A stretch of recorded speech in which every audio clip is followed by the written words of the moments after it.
he's captivating. He's very captivating. And if I could visit any city in the world for a week, where would I like to go? I have always wanted to go down to Australia and do a walkabout. Always wanted to do it. Always. I always wanted to go to Australia too, but I hear they have big spiders, and that is something I can't handle.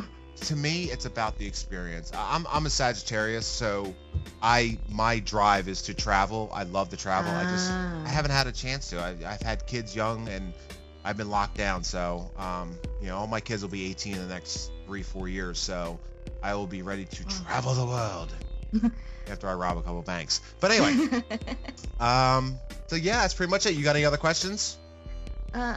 You said your kids are almost 18. How old are you? I'm 38. Oh, okay. My oldest son is my stepson. I came into the picture when he was 3. He just turned 20. And then my 2 biological children, my older one is 15. He'll be 16 in July.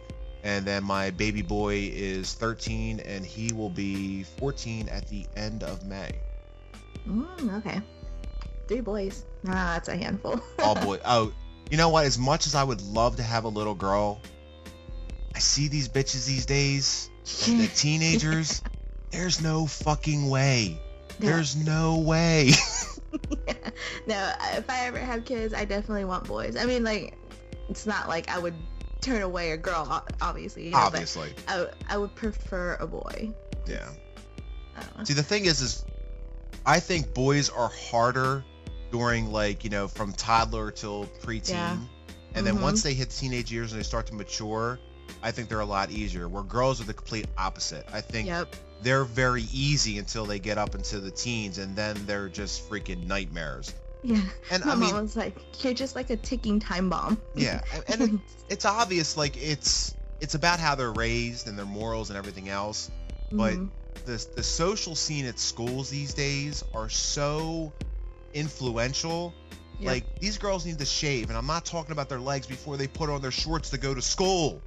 Like, that's not right. You don't do that. Have some self-respect.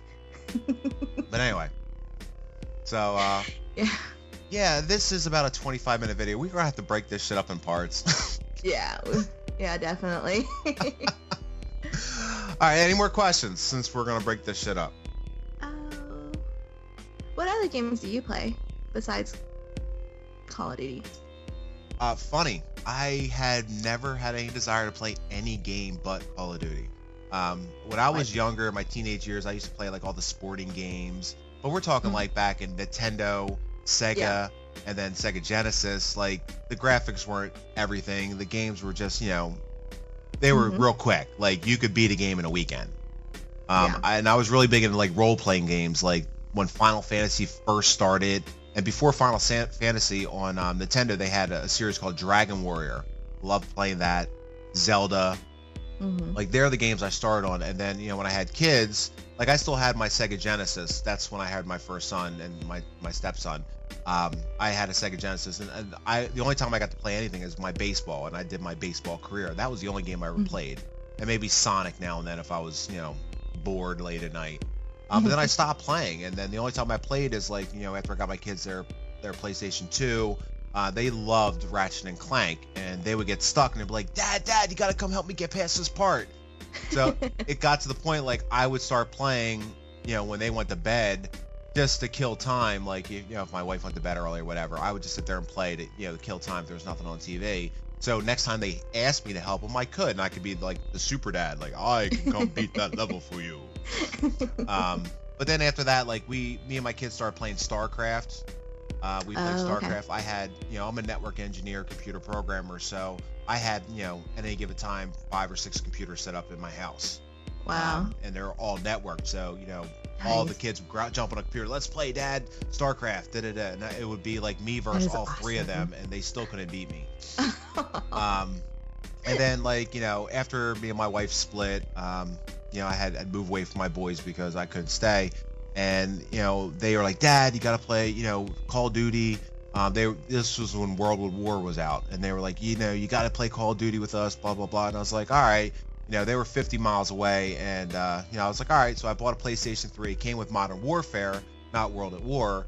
And Mhm. I just played Modern Warfare with him all the time and talked to him over the mic and just played with him. It was Aw. a way of bonding. And Yeah. it just got to the point where, they used to kick my ass, like embarrassingly. And I'm very competitive. Yeah. So I ended up playing like 3 to 4 hours a night because I had nothing else to do. I mean, I was freaking devastated because my kids weren't around and I didn't want to go socialize, because of my marriage, and I moved down to Philly away from all my friends. Like, I lost track of all my friends. So I really didn't have any life except for my Mhm. family. And it was like a culture shock. So all I did was play Call of Duty. I went to work, came home, ate, played Call of Duty all night, went to sleep. That Oh, was my life. And when my boys weren't playing with me, I played on my own. Like, and I always played solo. I never got involved with anybody online. And then, really? like, as I got better and we started playing more, like, YouTube started hitting, and I went on YouTube and I found XCal, and I still think XCal is the greatest COD player ever. He is just so fluent, and anyway.